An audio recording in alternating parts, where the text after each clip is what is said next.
Olá pessoal, vamos iniciar aqui a nossa última aula falando sobre autenticidades. Mas antes de entrar na nossa matéria, eu gostaria de agradecer a presença de vocês até então, o seu desejo de crescer academicamente, de crescer pessoalmente, de crescer profissionalmente e essa garra, essa força de vontade eu espero que leve você a alcançar o objetivo que você almejava enquanto veio buscar esse curso. Então, eu lhe parabenizo e lhe saúdo. E agora nós já vamos entrar no nosso último assunto, que seria autenticidades. O nobre escritor Mendes explica que é um erro acreditar que a fraude documental só ocorre por meio de falsificações e alterações, e faz menção aos 4 tipos de fraude de autenticidade realizadas com documentos que apresentam assinaturas legítimas. Essas fraudes são autofalsificação, simulação de falso, transplante de escrita e negativa de autenticidade.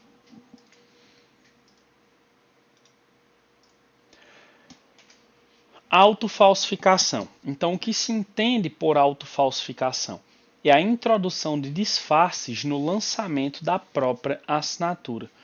Segundo Mendes, o falsário lança a sua assinatura com algumas modificações, reduzindo a velocidade no lançamento, alterando o calibre das letras, deformando alguns caracteres, mudando a direção da inclinação axial e introduzindo trêmulos para, no futuro, acusar essa assinatura de falsa. Os elementos formais citados podem sofrer algumas alterações, mas ao analisar a assinatura, o perito irá constatar a semelhança nos elementos de natureza genética, concluindo tratar-se de uma assinatura autêntica.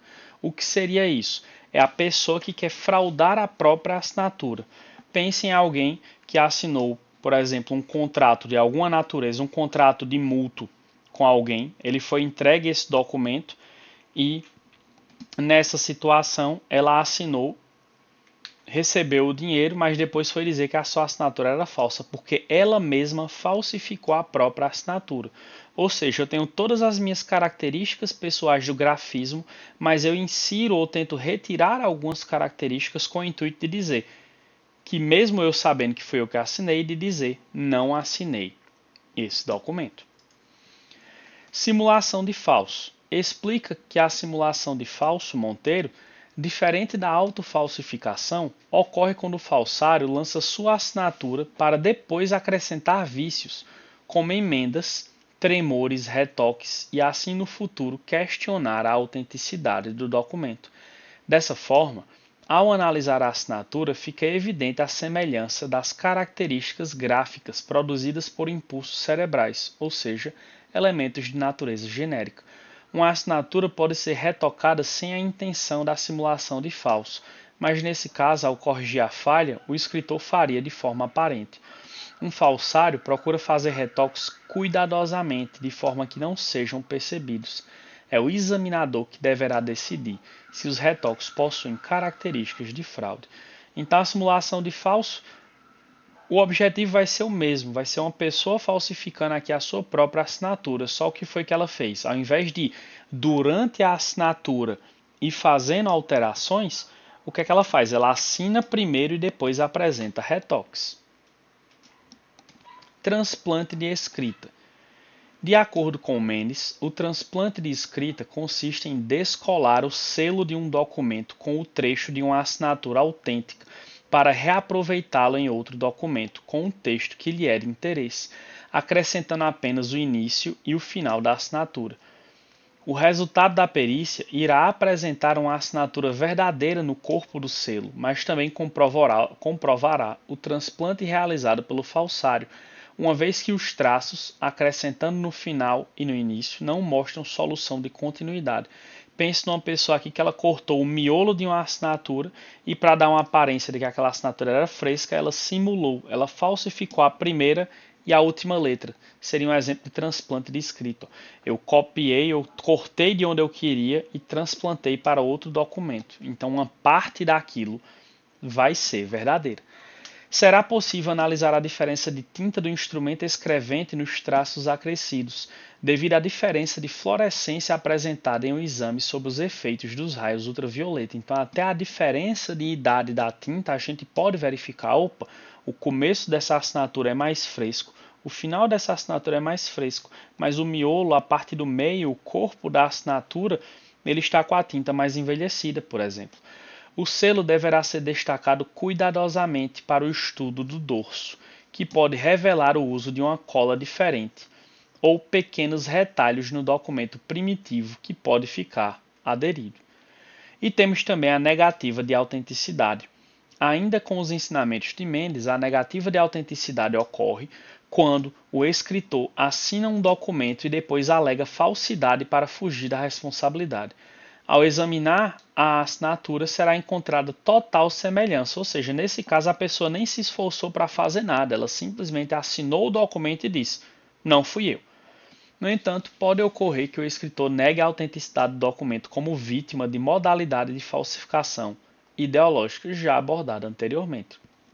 Então a gente tem que em todos esses casos, a gente vai ter a própria pessoa dona da assinatura buscando uma falsificação, em especial na negativa de autenticidade, na autofalsificação e na simulação de falso. A perícia grafotécnica, como base da análise, tem como base da análise a coincidência dos elementos genéticos da escrita. Os elementos de ordem formal são analisados apenas para reforçar a conclusão. As falsificações podem ser realizadas de diferentes formas, por falsificação sem imitação, quando o falsário lança o nome da vítima sem se preocupar em reproduzir uma assinatura parecida ou autêntica, falsificação de memória, quando ele guarda na memória elementos da assinatura para poder produzi-la, falsificação servil, quando ele reproduz com o modelo à vista, por decalque, quando ele é visto por transparência ou debuxo, que é o uso do papel carbono, por exemplo, ou falsificação exercitada, quando o falsário treina a própria assinatura por várias vezes, sem a necessidade de ter um modelo à vista. A falsificação por recorte é a montagem do texto com recortes de letras da vítima. E, por fim, a assinatura à mão guiada pode ou não ser realizada de má fé, nos casos em que a mão está inerte, quando a mão é ajustada ou forçada, quando você guia a mão da outra pessoa.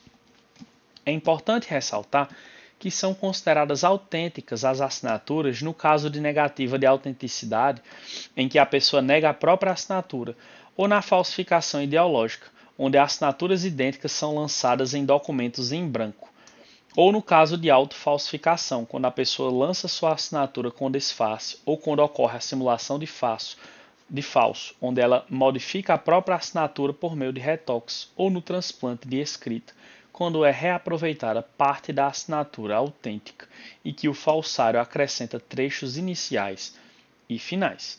Então, essas assinaturas, por mais que elas sejam, entre aspas, falsas, elas vão ser consideradas, pela alegação da pessoa, né, mas elas são consideradas como autênticas porque foram feitas pela própria pessoa detentora daquele grafismo. Revisando os vários métodos de fraude documental, fica claro que é impossível ocorrer uma falsificação perfeita, uma vez que a escrita é um gesto psicossomático individual de cada punho, de cada pessoa, de cada cérebro. O falsário já possui o seu gesto gráfico ao tentar reproduzir uma assinatura de outra. Ele estará criando um choque entre o esforço consciente, reproduzindo as formas do modelo, e o subconsciente, a movimentação do próprio punho. É nessa luta, ainda que não fique evidente para ele, é o subconsciente que irá prevalecer ao longo prazo, ou seja, por mais que eu tente fazer ali uma reprodução, a gente sabe que os elementos subconscientes eles vão se sobressair. Todos os dias, juízes de direito, promotores de justiça, advogados e outros profissionais da área da justiça têm recorrido à ciência da perícia grafotécnica para auxiliá-los a esclarecer de forma clara, profissional, objetiva, imparcial, inequívoca e conclusiva questões e dúvidas referentes a lançamentos caligráficos questionados na esfera judicial nos tribunais brasileiros, através de conhecimentos técnicos e científicos de um expert. Em 2019, aproximadamente 9 milhões de pessoas no Brasil sofreram fraudes, e isso afeta tanto quem foi vítima quanto a instituição que sofreu o golpe. A maioria das porcentagens são de fraude de clonagem de cartão de crédito e uso indevido de dados pessoais para a contratação de empréstimo. Como evitar esses riscos? Existem alguns meios de análise para que esses números caiam. E um dos grandes passos no que diz respeito, em especial, aos contratos cuja assinatura não é feita de forma digital, a gente vai ter aqui a grafoscopia como um elemento de combate a esse tipo de situação. Então, gente, é isso. Espero que tenham gostado. Fiquem com Deus e até a próxima.